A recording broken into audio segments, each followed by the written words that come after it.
Because there are young men in this room who don't realise what men of my age have had to put up with.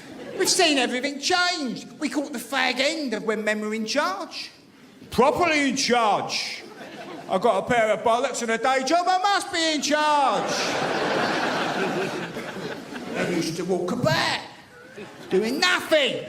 Walk about in their pants. They come home, they put the money on the table, and they walked about in their pants. My old man did nothing. If he shut a cupboard door, he thought he was helping out. Shut that door for you, Sylvie. I'm going down to the pub for a week.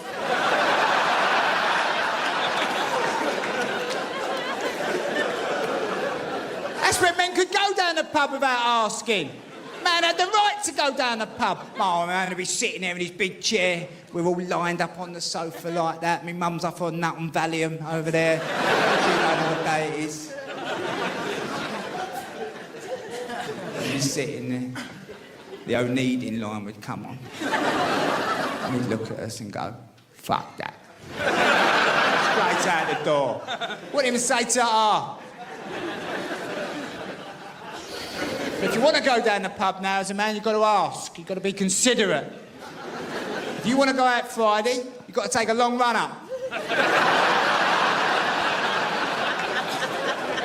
You've got to start weighing her up Monday, Tuesday.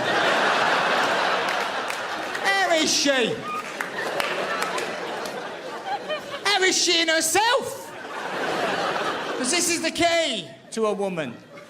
You'll see women say to each other, how are you in yourself? And men stand there, you don't know what you're talking about. Because a woman will go through changes through the night even. She goes to bed all right. She wakes up in the morning. She looks in the mirror and she says, oh, no. I'm only having a fat, ugly day. And she comes and finds you to tell you. You land on the settee, trying to watch the planet's funniest animals. She comes and gets in your face. Look at me. Look at me. I'm having a fat, ugly day here. You're not trained for this stuff. You don't know what to say. Well, don't go out then. Come away from that window. We'll never sell the house. Come away from the window there.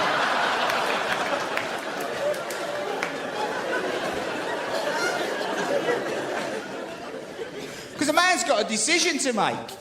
What sort of a woman he's going to end up with? In the sexual arena, it's very varied. Women have got a huge sexual range, because you'll meet a woman, she's fantastic in bed. Do what you like, sort yourself out, son. But what runs parallel with this, she's fucking mental. She's prone to attack. She's got her own mood swing in the front garden. You don't know what's going on. But you're thick as shit. You're a man, you're getting good sex. You start thinking, I'll get myself a stab-proof vest. Crash helmet. I'm going to get one of them taser sticks. Keep her up. But then you meet a nice one, kind, caring, can't do enough for you. She says, do you want a sandwich? Do you want a sandwich, babe? You don't want a sandwich. Well, when do you want your sandwich? But she's useless in bed. She's having none of it. Don't point that at me. Who do you think you are, a porn star? Put it away.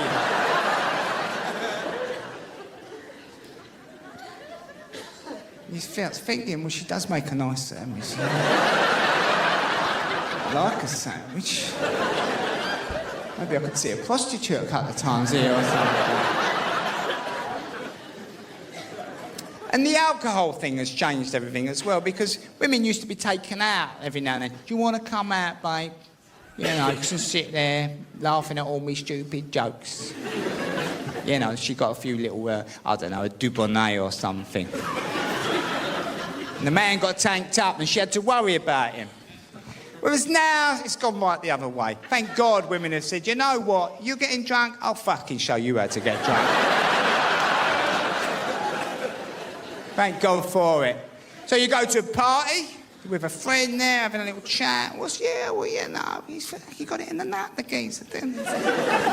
Someone comes over and says, God, the wife's had a few, ain't she?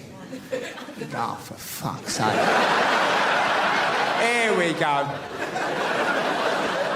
You walk down the hallway, have a look in the front room. She's off her nut. She's dancing up there.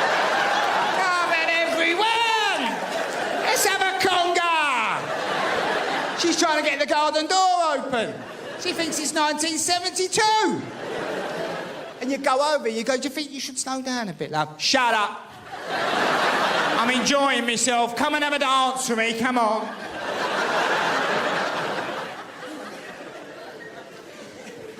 The wine consumption is what's done it. The wine industry have convinced women this is not a drink to enjoy with a meal. No. Start banging away nice and early with this.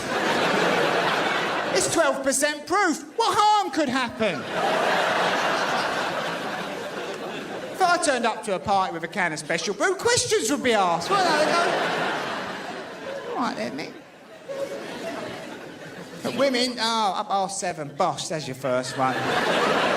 2 or 3 before they leave the house, then they get there, couple of chilled bottles of wine, bang, bang, here we go. Looks sophisticated at 7:30. Ooh! Gillian's drinking Pinot Noir! But at 1:30 in the morning, when you're holding her little hand, and she's crouched over a drain, pulling her knickers to one side, pissing like a camel, giving you a hard time. What'd you let me drink all that wine for? It's gone right through me, that Pinot Noir. What year was it? It's great, though. It's great that we've got to that point. And you get her home. She gets a second wind. Ooh, come upstairs, come and sort me out upstairs. Oh, no. But you go up and you jump on because you're a good man.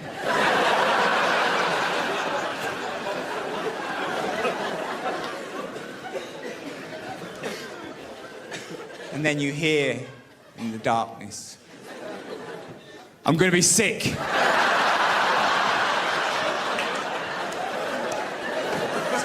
For a man. You don't have to hurry up or go and get a bowl. You don't know what to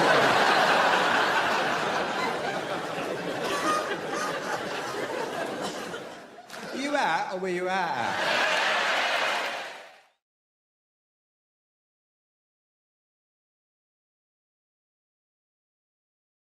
Please give it up for the comedy talents that are Micky, Flanagan.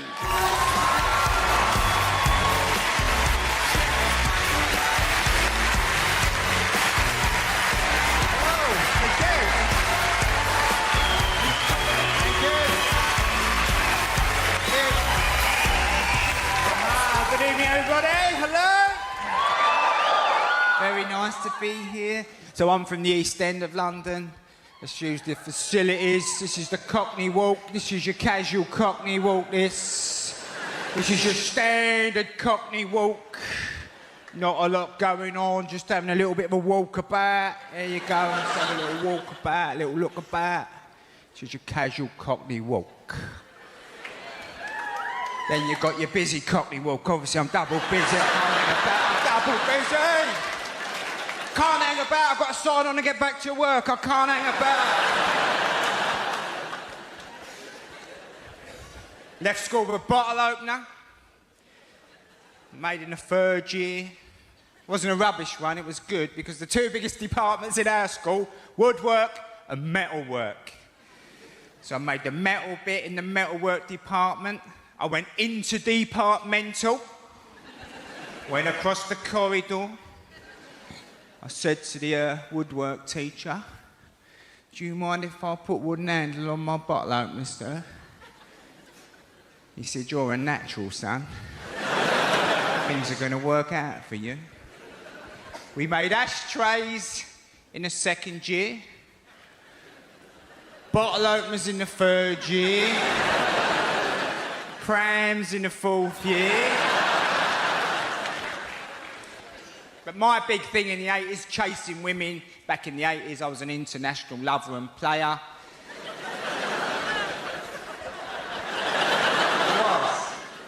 I'd made love to women as far afield as Cardiff, Cornwall.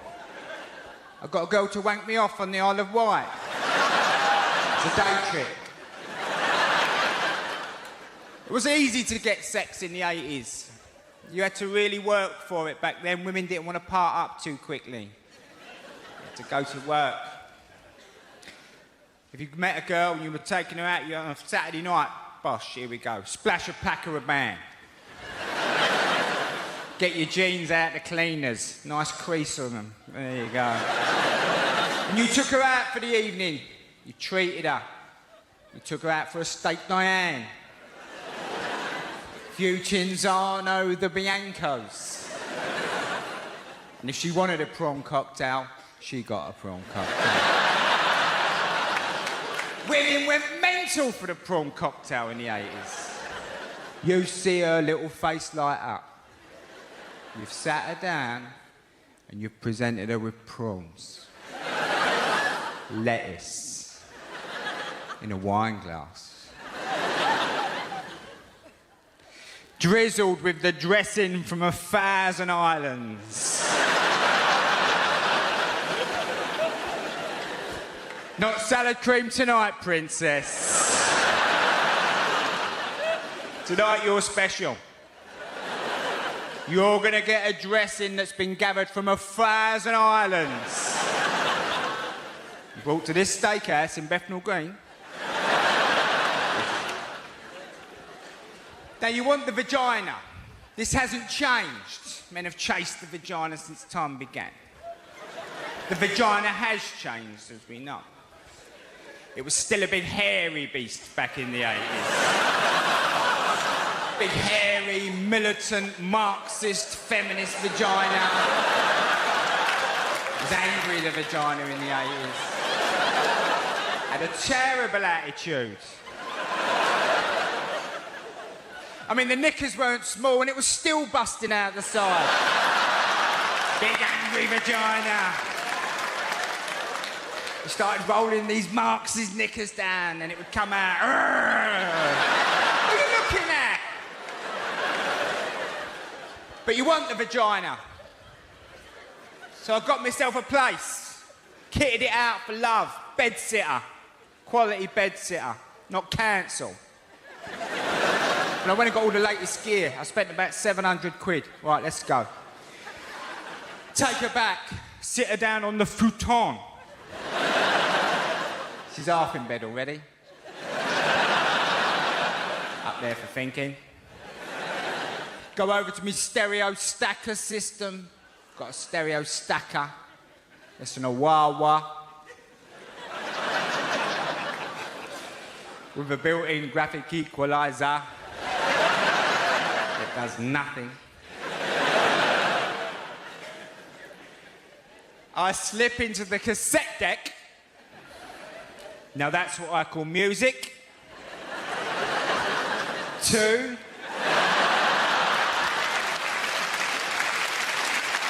So. Now I know Luther Vandross will be on in a minute. When Luther comes on, bosh, I'm in. This frees up the time for me to go off to the kitchenette area. I've got a kitchenette area. It's not a piss hole I'm living in. Got a kitchenette area. I go behind me little bit of curtain. Grab a bit of curtain, man, your kitchen, come on. I change into the uniform of the international player, which we know is the silk black kimono. Come back out into the main area. I've kept my jeans on. I'm not a monster.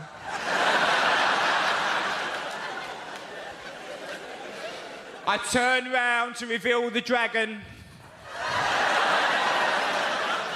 Hold that pose. Come back with a nice chilled bottle of Blue Nun. Oh, she's gone. Now, playing days are over anyway. I sorted my life out in the late 80s. Met a very nice girl, proper middle class. She's been skiing and everything. And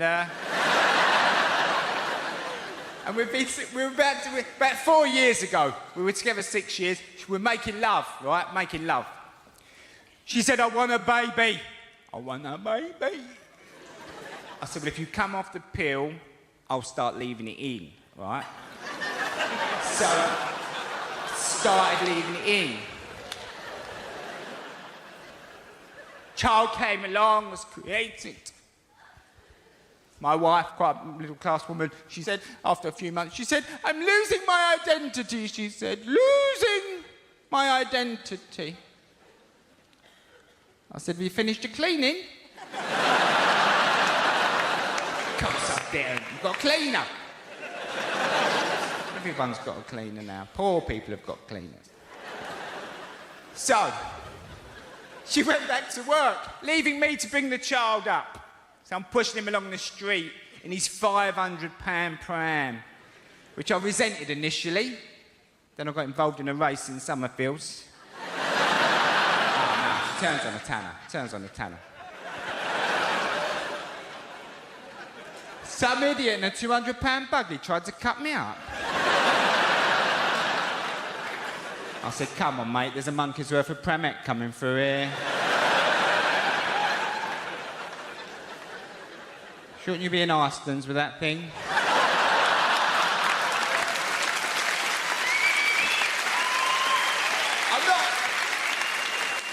I'm not a snob. I mean, we're not a snob, but we did buy an overpriced house to store the baby in. You know what I mean? In a nice area. Nice area. And my wife went back to work, so she said, it's the thing about having children is it is a bit tedious because you get up early with them. You get up about 6:30. By about 7:30, you're running out of ideas, right? So the government say, not too much telly, not too much telly. They don't know what they're talking about. He loves a bit of telly. Never once has this little boy turned to me and gone, there's nothing on, Dad. So I put him by the telly, right? He's watching Thomas the Tank Engine. I'm reading about the budget deficit, which is very high, as we know. And you should be more worried about it. He's watching Thomas, I'm reading the paper.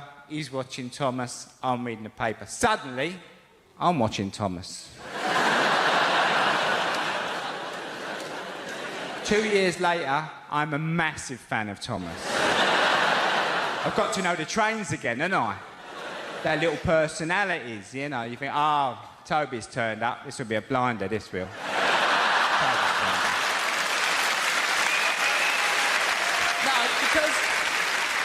Because where he's like, he's not a proper diesel or a steamy, and he's square, he plays up a bit, you know?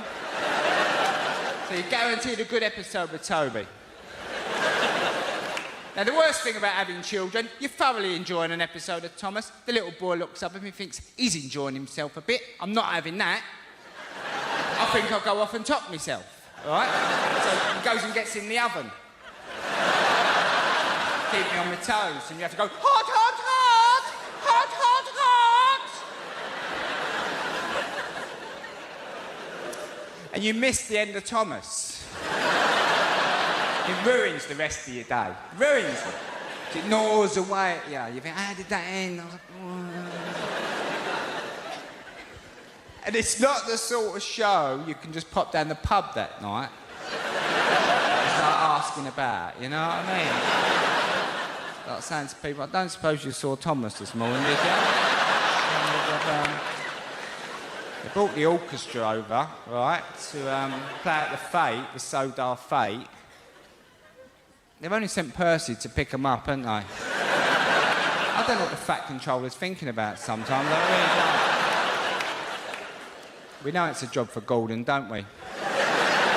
Possibly Henry at a push.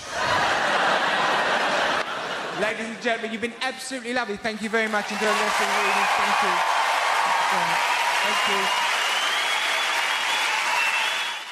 Were you out or were you out?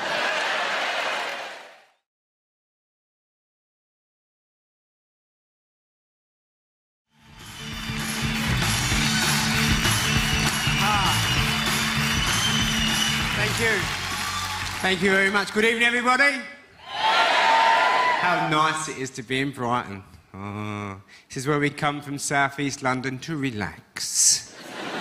And it does make you relax, come to Brighton, doesn't it? Because you get on the train in South East London, you're all stressed out, and you get to Brighton, you get off the train, and you look down the hill, and all the stresses and strains start to leave you. Quite a lot of the ambition as well. You're barely in Brighton 2 hours and you're starting to think, I'm going to go part-time. Very nice to be here. I actually come from the East End of London. Like most East End kids, I messed up my education because they left the gate open.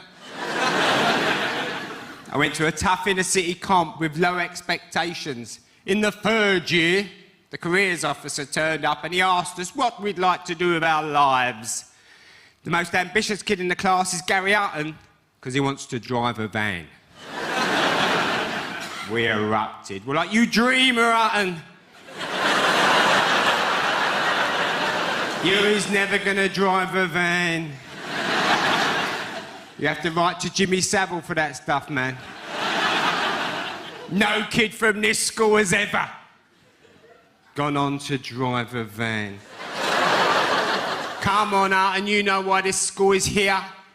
This school is here to produce the people who carry the stuff to the van. Seemed like a long time ago, my school memories. In my 40s now, getting tired, don't go out much anymore. I've reached the point, if I queue up to get into a nightclub, and the bouncer says you can't come in, I just look at him and say, oh, thanks, mate. My feet are absolutely killing me, they are. And I've got a very good book on the go at the moment, I have. It's excellent. Chesil Beach. Because I've got some young friends and they talk me into it. They say, come out the weekend, Mick. Come out, man. Come on. It's mental, man. And I end up going out with them. End up in a queue to get into a nightclub, a queue. They love the queue. Queue's a sign the club is happening, man. Look at the queue. I'm in the queue thinking, we're never going to get a seat in there. I bet it's noisy in there. DJs don't like it if you go up. Do you do requests? Yeah, can you just turn it down a bit for me? Trying to talk to my mate about his divorce settlement over here. Can't actually remember the last time we ended up out. You know what I mean by this, don't you? The fact that in the UK we drink so much, we have different levels of being out, different types. I'll talk you through them. You pop out just to go to the shops, you've got to get a couple of bits, and you bump into a friend who says, should we have a quick drink? And you go, yeah, only a quick one, though, because I'm very busy. 3 hours later, you're still in the pub. And then what happens is the evening people come in. These people are going out properly. These people are going what we like to call out. Now, the out people come up to you, don't they? And they go, you going to come out with us? And you go, I can't come out. I didn't even come out. I only popped out. The out people don't want to hear this. They look at you, they go, look, you popped out. You've ended up out. You may as well come out. If you've got just the right amount of alcohol in your system, you look at them, you go, you know what? I'm coming out. 5 hours later, you're in some horrendous nightclub. Sinatra's or Cinderella's, some hellhole. You're drunk now, and you feel you've got a crazy story for everybody. And you walk up to people. You go, do you know what? I didn't even come out. I only popped out. Now look at me. I'm out. I think the reason you feel so compelled to keep telling this rather long-winded story, because you're standing there in your carpet slippers. With a pint of milk and a cut loaf.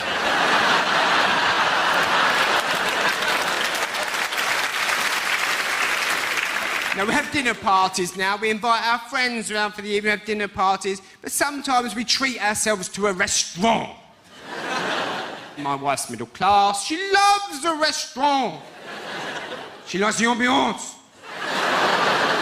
She would say to me within 5 minutes in a restaurant, "Isn't it a lovely ambiance?" I said, "I don't know what you're talking about. I've just copped for the price of the piece."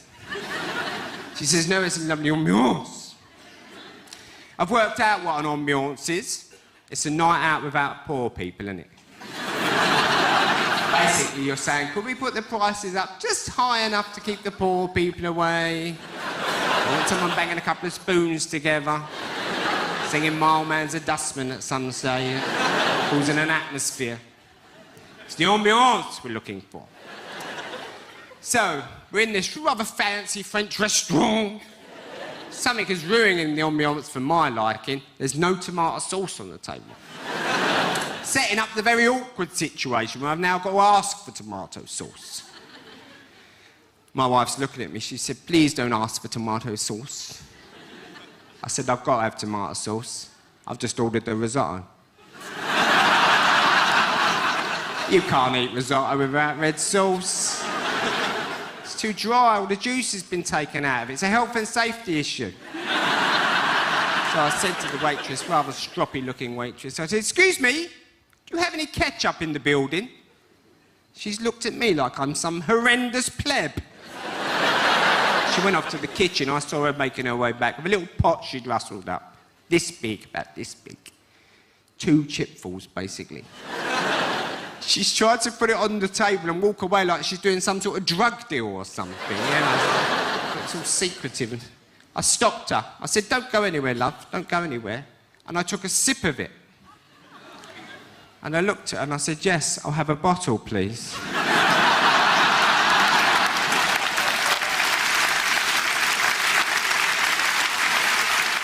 People of Brighton, you've been absolutely lovely. Enjoy the rest of the show. Thank you very much for listening to me. Thank you very much. Were you out or were you out? You mustn't threaten to knife children anymore. This is a big no-no. We were threatened with knifing on a daily basis, me and my brothers and sisters. My mum, she'd put us to bed about 6:30. It's still light out. People are playing run-outs around the flats. Of course we're playing up. She'd come to the bottom of the stairs. "If I come up there, I'll fucking knife the lot of ya." Is that what you want? Knifing? And then I'll run away, I will. I'll run away. If I come up there, I'll punch holes in ya. Punch holes in ya. We're all laughing. Mummy's coming off the Valium again. The other thing you mustn't do to children is burn them anymore. This is considered... You mustn't burn children anymore. If ever I was just staring out the window, daydreaming, my mum was stirring her red hot tea. She would seize on the opportunity to just give me a little tap on the side of the face. Oi, oi! That woke you up, didn't it? Daydreamer. Thanks for that, Mum. Yeah, that was me relaxing for a couple of minutes. Can you imagine doing that in 2013? Down at Cafe Nero with the other middle-class mums. He's on his DS, I'm stirring me hot coffee, we're talking about our holidays. "Oh, well, if you like camping, you should enjoy it and just go, yeah." Oh, just keeping him on his toes, you know.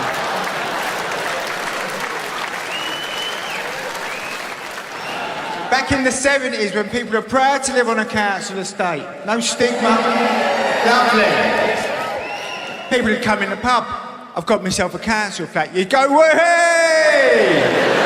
If you can just get on the sick, you'll never work again, son. You'll never work again.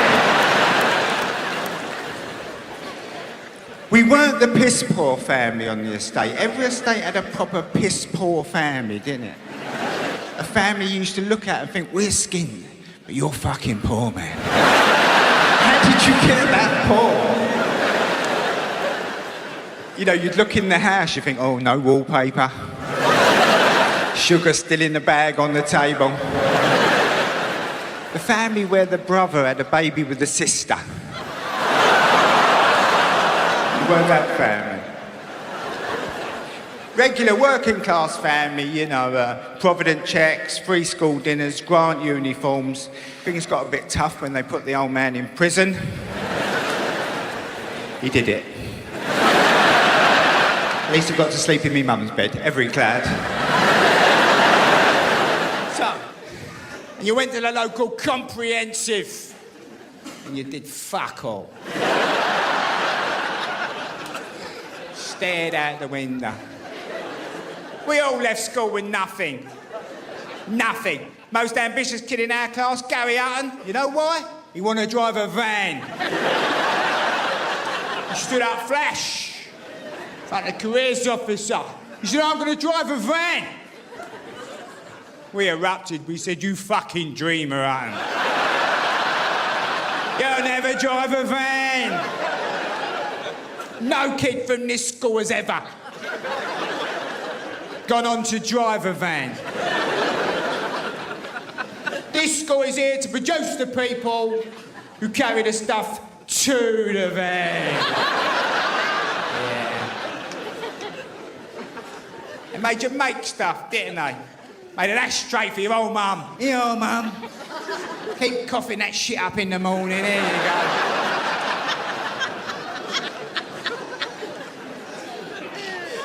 An ashtray for your mum, bottle opener for your dad in the 3rd year, pram in the 4th year. But this is what we do now. We think about children's feelings now, don't we? We worry about what might influence them. We don't want to worry them, don't want to upset them. You can't do anything in front of children that might upset them. You certainly can't have a drink. This is a big no-no. Never bothered my parents. They would lead us to the pub on Saturday night, sit us all outside, and then we would lead them home. Pissed. Try and get money out of them, give us a tenner then. I don't get drunk. My dad used to get so drunk on a Saturday afternoon watching the racing, rather than come home like that, he would bring home a man more drunk than him. The drunkest man he could find in Bethnal Green. As an example of how bad things could have got. Some random drunk. Look at this geezer. He's blind drunk. He can't even see straight. I'm just like this. See what a responsible father you've got. And to add insult to injury, he just put this man at the end of the settee in his coat, hat, scarf, big red face. And he'd go to bed, leaving us to spend the rest of the night with a functioning alcoholic. Would eat all the twiglets and fall asleep. Start having a row with himself. Fuck off, bollocks. Oi, fuck off. You fucking talk to me. I'll fucking come over there. Don't. You a fuck boy. Who do you think you are? Who do you fucking think you are? Who do you think you are? Fuck off, cunt.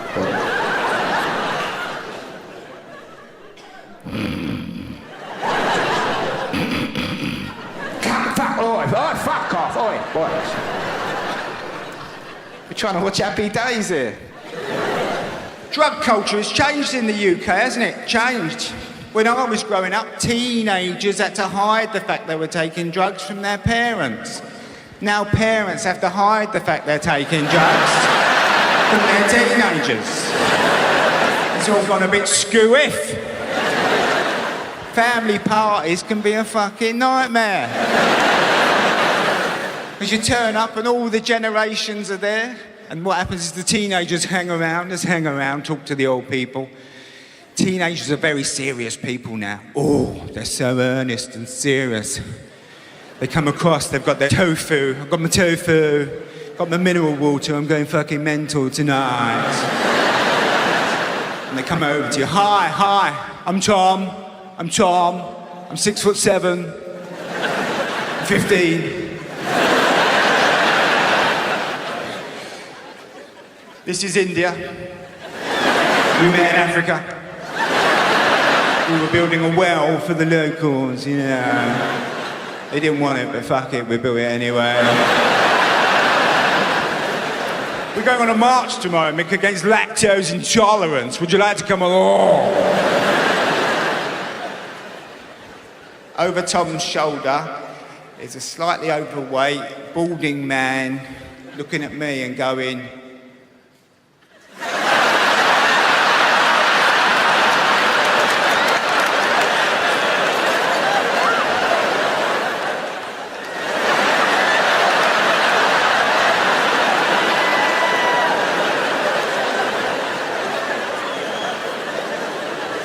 I don't do it, obviously. I fancy it. Who don't fancy a livener at a family party?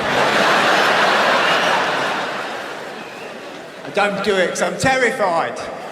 Terrified of having a fucking heart attack. I don't want to be that bloke stretchered out at 10:30, ruining the party. What's the matter with him? Oh, he's having chest pains, apparently. And I just know the paramedics are going to mess with me. Mr. Flanagan, what have you taken, Mr. Flanagan? It was just a cheeky line, really, just a cheeky line. I wasn't caning it, just a cheeky line. Yes, but Mr. Flanagan, I've got a really important question to ask you. Were you out or were you out?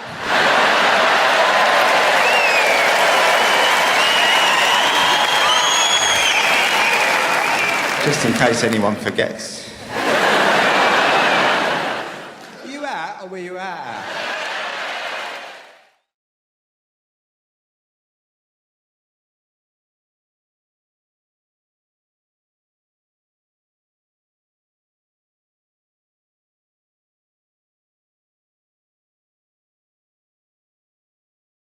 When you get to 50, you get a bit of a miserable bastard. Things start upsetting you that never bothered you before. Little tiny things. I was on the train the other day, and a man had a wobbly wart coming off of his eye. It was a proper hanger he had. The hanger's rare nowadays, isn't it? And it was, the train was wobbling, and it was wobbling, and I was like, oh, Christ. It was really irritating me. What have I got to look at your wobbly wart for 2 hours? Sort yourself out, son. But what was really irritating me was why I wasn't irritating him. How cool is this man? Gets up in the morning, boing. Now, I'll leave that.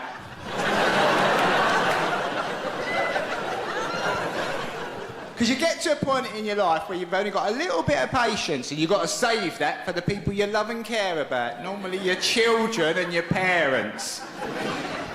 Because they often have the capacity to talk quite a lot of bollocks. And if you get them both together, it's a tough night.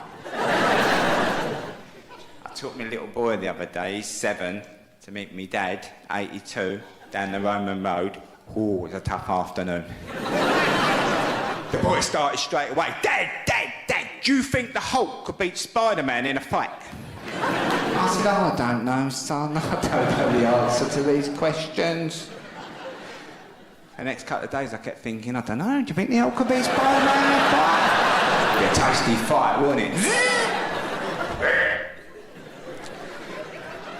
I said to him, don't drive me mad. Play on your iPad for another 3 hours. Go on.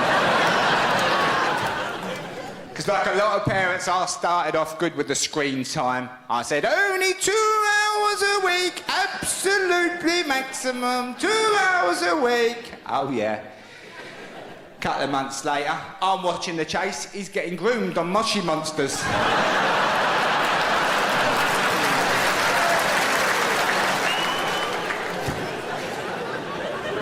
Dad, I'm playing a geezer from Belgium. Yeah, that's nice, boy. 51. Oh, really? I bet he's good, isn't he? He wants to meet up, Dad. Yeah, just send him our postcode, he'll sort it out. And then my dad starts. Now, my dad was evacuated during the war. You wouldn't know it. Ooh. Sometimes it's all 10 seconds before he crowbars it into the conversation. He said to me, when's the little boy going to start walking to school on his own then? I said, I don't know, Dad, it's dangerous out there. You've got loads of traffic, you've got 70s entertainers floating about everywhere. It's dangerous, isn't it? I don't know why they don't just bring them all in. Action Man. Catweasel, he can come in. That geezer who used to get up in the night for the lemonade.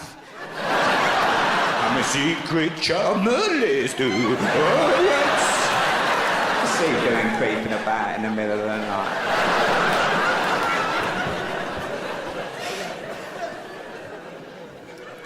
So my dad said, don't talk to me about danger. I thought, oh, here we go.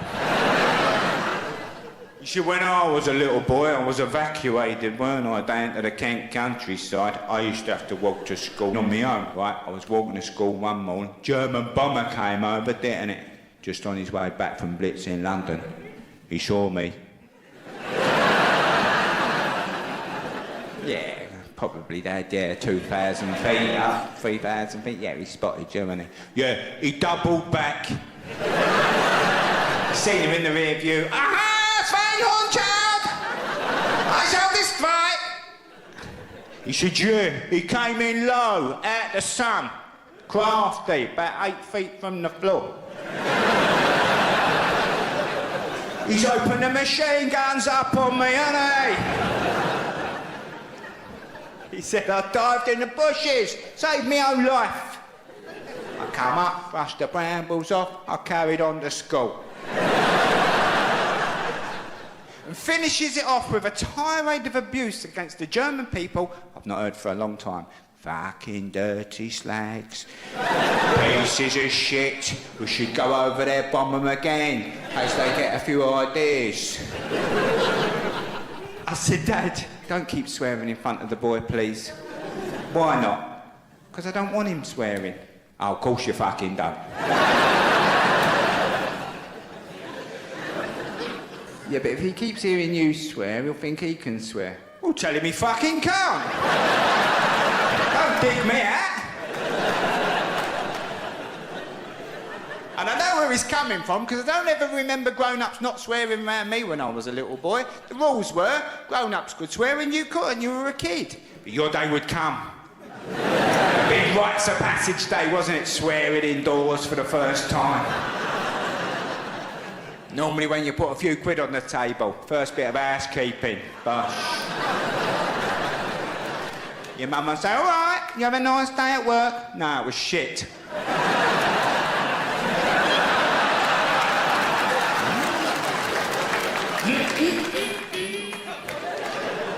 Why was it so hard?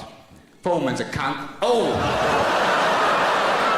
You had to go too far, didn't you? You had to go too far. Only your father uses the C word in this kitchen. Or me about your father. Were you out or were you out?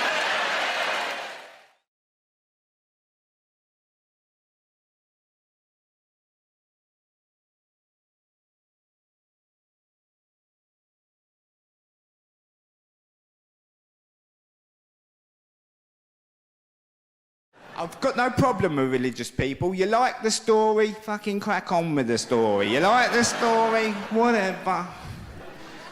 What I've got a problem with is the fact we've all got to listen to their bollocks all day long. The last couple of months on this gay marriage thing, we can't have gay people getting married. This is about the union between a man and a woman. You just think, oh, shut up, you pricks. It's homophobia, isn't it? Good old-fashioned homophobia, and I don't like it, which is why if I get around religious people, I can be a bit provocative. And I don't meet many religious people. It's weddings only, really, isn't it? You get the invite to the wedding, and you think, you're opening it up, you think, oh, please, let it just be the evening. Please! Please, let it just be the evening! And you look, oh no, it's all day! Oh no! Help! Help! It's a long old day, isn't it? Get there about 11:30, you're in the church, you're up and down like an oar's jaws, you don't know what you're doing. You're getting up there, we're going down. The vicar's giving you an old-fashioned look, you don't know the song. I don't know the song, mate, I'm sorry, brother, I don't know the song. And then they chuck you out of the church. It's about 5 hours before you get something to eat. They start plying you with alcohol. 5:30 and you think, oh, I'm out me nut. Pissed I am. Oh, I was going to save this bit of Charlie till after the food. You monsters! But you can have a laugh if you meet the priest afterwards, can't you? Or the vicar. You meet the vicar, you can have a bit of a laugh, and I tend to be a bit provocative. I'm a bit of a few drinks. Hello, vicar. You all right? Yeah, I'm fine, mate. Yeah. My legs are killing me a little bit. Teabagging my boyfriend last night. Yeah.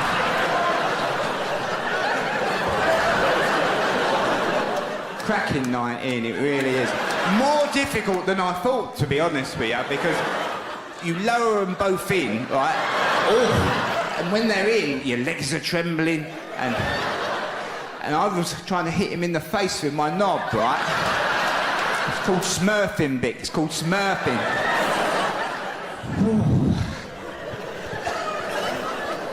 But that was the easy bit. It was when I became the teabaggee the problems really started. Because I was laying there, and they were both coming down, and I was panicking. I was like, you think they're never going to go in. And when they're in, you've got to breathe through your nose. You're like, and I was thinking, don't gag, because it'll kill the romance. I started gagging, Vic. I was going,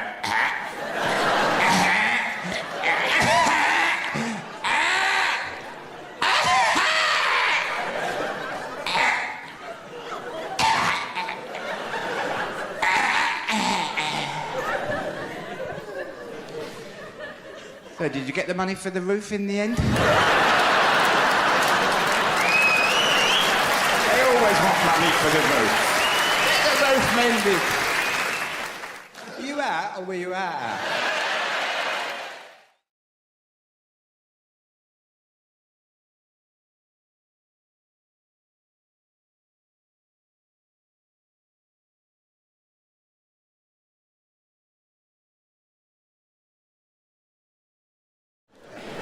So, some downsides to having a bit of success. Here's a big one. I'm not allowed to steal anymore. You heard this? And as you know, round here, we like a little tickle. I was brought up by professional thieves. My old man was semi-professional. Oh, he's proper, me dad. I'd go out shopping with him, and I'd be sort of like, I'd walk in the shop, I'd pick something, I'd go, I like that, Dad, that's all right, that, and I really like that. He'd go, yeah, put it back, we'll see. Put it back, we'll see. I walk out the shop, he'd go, there you go, son. That's for you, that's that thing you wanted. Thanks, Dad. Gerbil.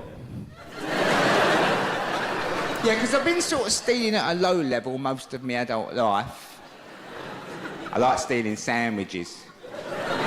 Because I don't know if you've ever been in a service station, but when I first started doing the stand-up, you're sort of like up and down the motorway, and the cost of the sandwiches, I thought, I'm not having it. So I started nicking them, all right? I don't know if you know why they're so expensive. It's because most people who work in service stations at the moment are addicted to crystal meth. They are. They're addicted to meth. It's mad, isn't it? I know you're going, fucking hell, I never knew about that, bruv. It's because of the isolation and the dislocation, they don't feel part of mainstream society. They're very vulnerable to dealers. It was on the One show the other night. She came out, she said, coming up next to report, eh? About addiction to crystal meth in a service station at the moment. I know, it's uncanny, isn't it? You're thinking, how does he do it? How does he just lock into accents like that? Bosh, he's straight in. Because what they do is they get up in the morning and they have a little bang on the pipe and then they do the pricing up. They're all up their nut, and that's why when you pick a sandwich up, you go, fucking hell. Have a look at the cost of that sandwich. £4.70 for a cheese and pickle sandwich. And you're in such a daze, you just go and buy it, don't you? You just go. For the next few days, you keep looking at people. How much do you reckon I paid for a cheese and pickle sandwich? I don't know. I'm asking you, how much? £3.50, £4.70, bang liberty, bang liberty. So I've been stealing them for about 15 years, right? I love it, because I had all my own little techniques. I used to have a little hat on my head, right? I'd walk past the sandwiches, right? I'd have a little look in, and the hat would fall off, and I'd go, oh, my hat. And as I picked the hat up, I would just push it down over a sandwich. Lift it out. Bosh, out the building.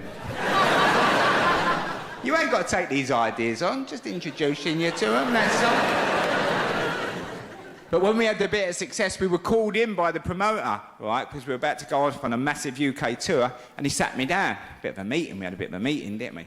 The promoter said, we've had a little bit of a whisper that you steal sandwiches when you're on the road. I had to front it out, didn't I? I said, yeah, I do. What's your problem? Got a bit tasty, bruv. Got a bit tasty, right? The promoter said, I'll tell you our problem. We can't have a couple of thousand people waiting to see you. You're nicked down to a sandwich. We'd have to give everyone their money back. The insurance people won't pay out. Do you see our problem? I said, all right, don't fucking go on about it. I'll give it a miss. And I left. I nicked a pen. It was a big quality one, right? And so I stayed strong for about 80 days. I didn't nick nothing, right? The Lord, he did guide me. Led me by the hand into a righteous way. So I ain't, thank God. So I didn't steal nothing, right? Nothing for 80 days. But then, walking around the service station on the way to Cardiff, right, I saw them there. 2 mini pork pies. And on the packet, it said pocket-sized. Eh? Teas in A&A, teas in A&A. Because there's another thing that'll happen. Every now and then I'll just become Afro-Caribbean, innit, right? Whoa! Because when I was growing up in the 70s, a lot of my mates were from the West Indies and they were the coolest kids in school, and this is how they used to walk. Limp drag, limp drag, limp drag. And they taught me how to walk like it. Limp drag, limp drag. And you got to admit, it's a cool walk, isn't it, the limp drag? But you've got to have a lot of time on your hands for the limp drag. Because if you're in a rush, it's shit, it is. It's like, get away, you like to go, get him.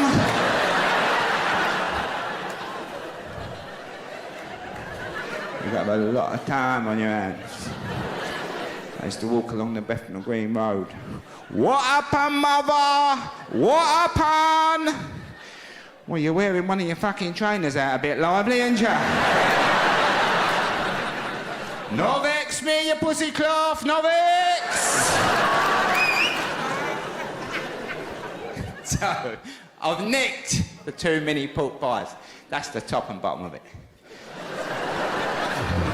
I'm in the queue now. We're paying for the other bits. I'm going through changes now. And I'm thinking, oh, you maniac, what have you done? I'm waiting for the tap on the shoulder. They always get you at the checkout, don't they? Well, come with me, sir.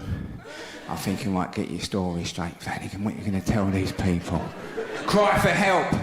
Touched as a child. Yeah. I was on It's a Knockout.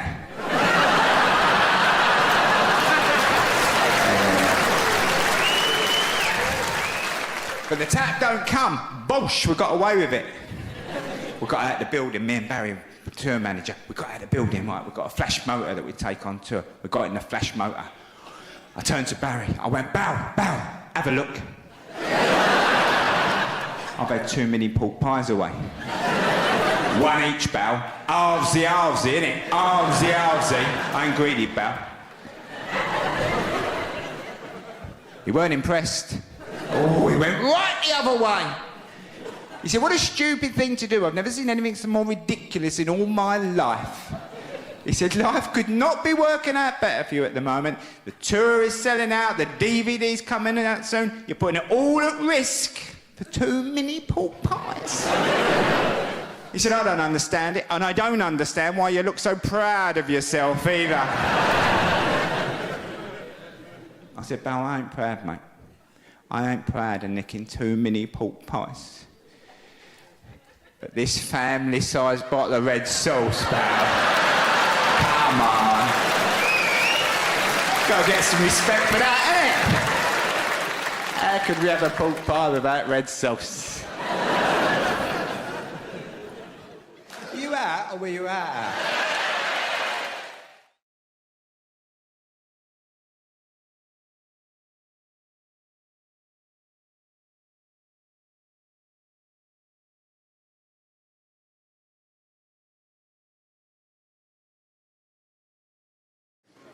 We had some friends round for the evening. We're dipping bread in oil. We're having a lovely time.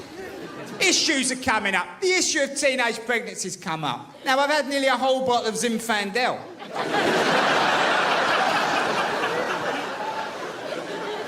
I'm going for £7.5, £8, but I'm buying the cheap shit anymore. £8 I'm paying now. He's in my office, he thinks he's cracked it. So, I've been a bit buoyed up with booze. So I said to these very nice people, teenage pregnancies through the roof, I said, through the roof. And I'll tell you why. During the last 30 years in the UK, fingering has disappeared. Yeah. You know it, people.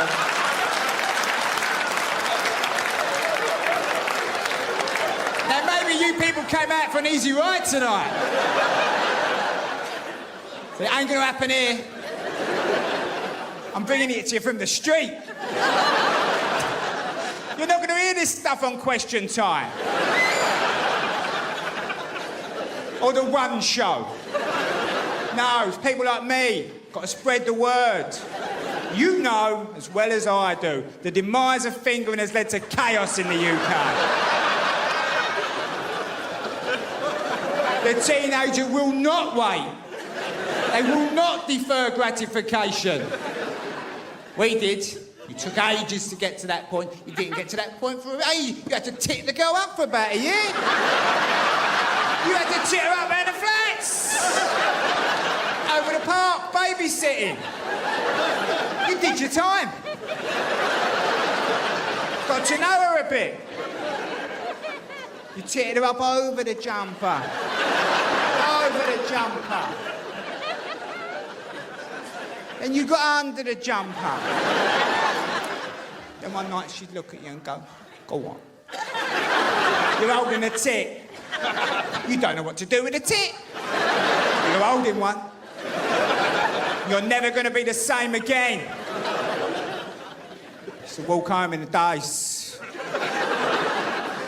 I've held a tit. I can't believe it, man.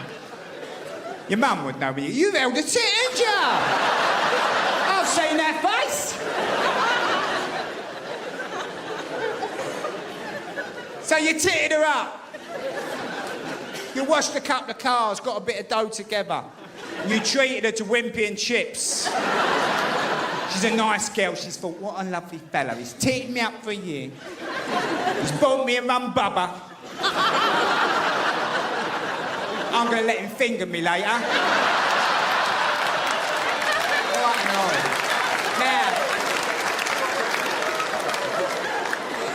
Mum and Dad are at home. They know she's going to get fingered. They're good people. The old man's a bit excited. What's going on? He's took her for a Wimpy. Calm down, George. We brought her up right. She's only going to get fingered, you know it. go. You do a year's work. It was a very fluid time. People moved about a lot then. There was a layer of men above you who had accumulated goods and she'd run off with some dickhead who's got a moped on a provisional. Fuck that up. Shut up. Look, now this gets a laugh. Look, yeah. But with the power of technology, you better laugh in the right fucking place. I know what people of Essex are like. They'll be like, shh. Let him sweat. Now, this is your turn to be actors. Now, we know Essex is renowned for its acting ability. We've seen it on the telly. And there's casting people in tonight. And I can see you playing the latest Lavario. Very fluid time. People were moving about. There were a layer of men above you. Who'd accumulated goods. You fuckers.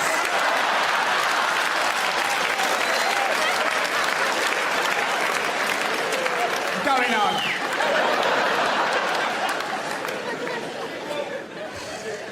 I've got one of the best editors in the country. You can't beat me.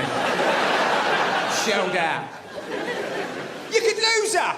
Never mind, you've done your work. But you've lost her. Lessons have been learned.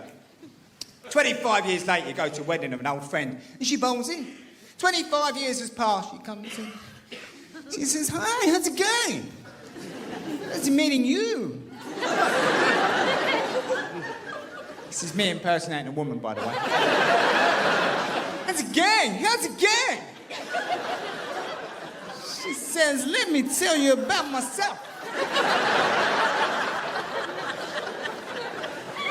How's it going? She says, yeah. She says, I'm in marketing. I've got a little place by the river there. And you're thinking, yeah, but I fingered you. So, don't get flash, love. Were you out or were you out?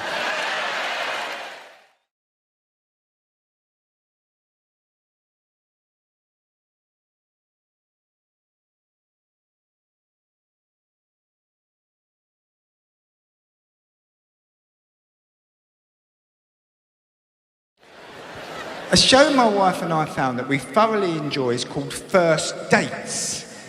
It's a really nice show for couples. You can watch it all coupled up. It's lovely. Glass of wine, lovely. So there was an elderly couple on there, very elderly couple, probably 70, 80 years of age. My wife's had nearly a whole bottle of wine now, but she's left a little bit in the bottom, so she's not got a problem. I go and open another one. She says, we're not drinking all that. I said, oh, no, you're going to bed and I'm going to finish it off. You know the rules, sister. You know the rules. She stopped the thing. She said, here's a question for you. Here's a question for you. How old's the oldest lady you think you could have sex with? So I had a little think about it. I said, 80, I reckon. No, not 80. I based this on what I call the Mary Berry effect. There's not a man in this room who ain't watched Bake Off and thought, I don't know. There's something about Mary. She's a sexy little thing. I have this fantasy of meeting her one night and going home and having mad, mature sex. And you wake up in the morning all in bits and she looks across and goes, I'm going to bake you a cake. I think you'd either gone to heaven, wouldn't you? Hour later, she comes in, Victoria sponge, baby doll nighty. She's got one tit resting on it. See anything you like, Tubbsy?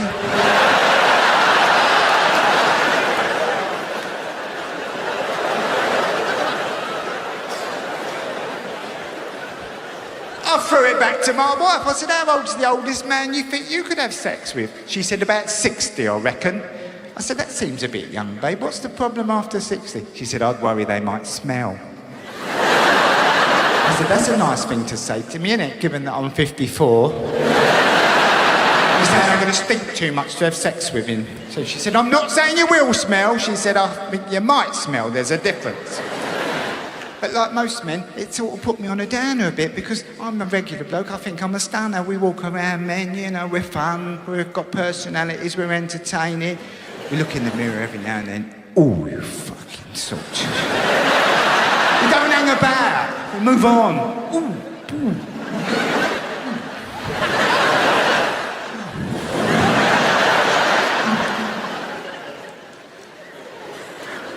Every 10 years or so, you get out the bath, you think, let's have a look what's going on now. Ah, fucking hell, the tits have turned up, I heard about it. Your stomach pops out in your 40s, it ain't going back. You can ride your bike around the world, it ain't going back, all right? Get over it. The worst one, though, is when you look down and now your testicles are so much lower than your penis. It's terrifying. Even the testicles are panicking. They're looking up. Penis! What's happening? We used to be a team, man. Are you coming with us, penis? Penis is like that. No, I'm not. I'm going the other way, if anything. I'm going under this shelf that's appeared over my head. You may never see me again. Are you out or were you out?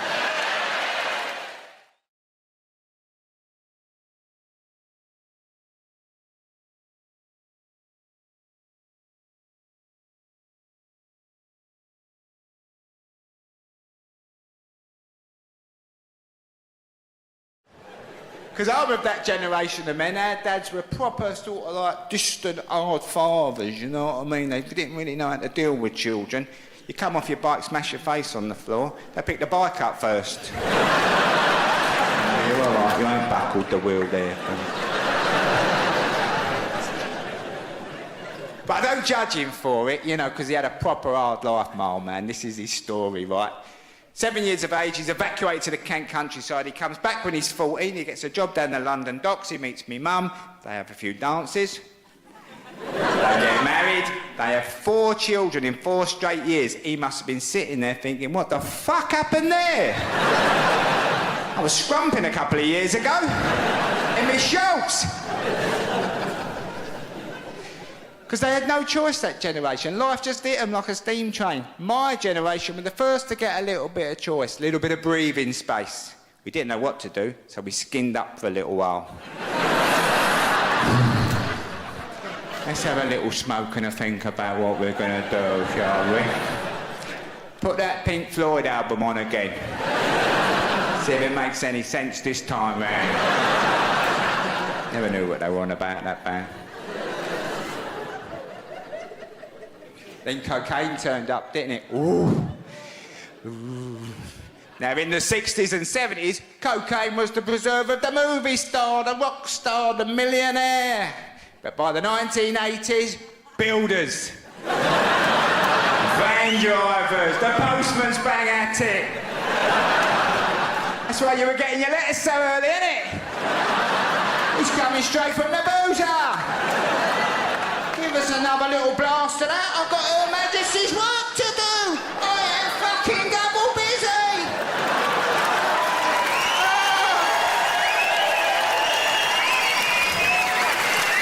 I've got gyros to deliver. Look lovely.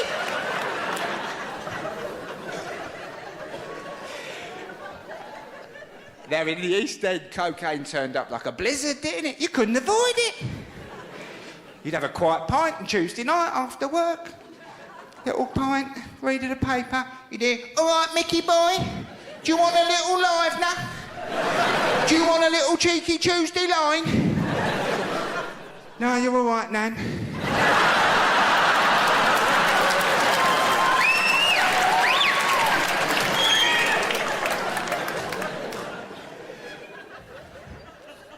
"1988. We're all about to have something to eat and go to bed.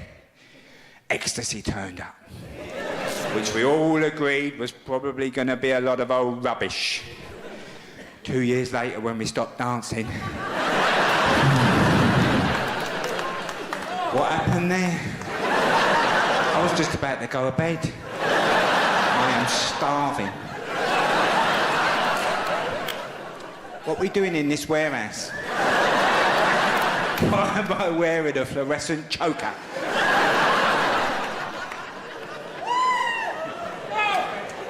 But it's left us all a bit paranoid, me and my mates. Ooh, we're all thinking, did we get away with it? Did we get away with it? And if you meet my friends, it's quite clear we didn't get away with it. Physically shot to pieces, my mates. We had a drink the other night. It was like Night of the Living Dead. Tony's turned up first. He's got a proper limp, Tony. He's come walking in.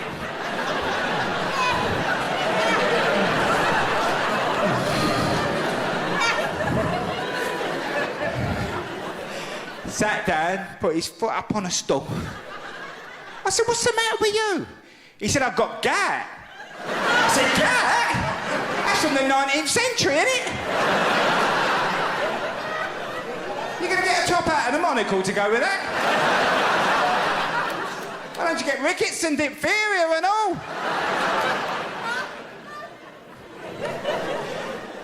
Then Colin's turned up. Colin's done his back in, hasn't he? He's walking like he shit himself. He's come walking in, giving it some of that. Oh.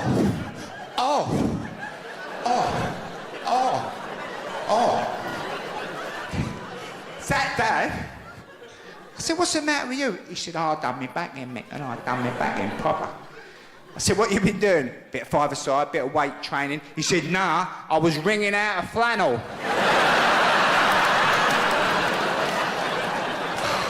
So I tried to make it too dry, didn't I? Done me back in. If you thought it couldn't get any worse, it did. Shan's turned up. Now, Shan's already upset me a bit, because when we chatted on the phone about meeting, he said, I think I'll rock up about 9. I said, rock up? You're 54 years of age, man. Why are you talking like a teenager? Anyway, he's rocked up. He sat down, he's chatting away, and then I saw it. Hearing aid. I could not believe it. Unbelievable. I said, what's this all about, Shan? He said, I've got an hearing aid now. I said, I can't take it. Too soon to have an hearing aid, mate. I know we're all getting a bit fat, we can't see nothing, the barnet's going, but an hearing aid? Really? I said, please tell me it's a birth defect or you've had accident or something. He said, no, through old age, I'm going deaf. I said, you're going to have to get yourself a Bluetooth headset fitted to disguise it. I'd rather people thought I hung about a wanker than someone going deaf.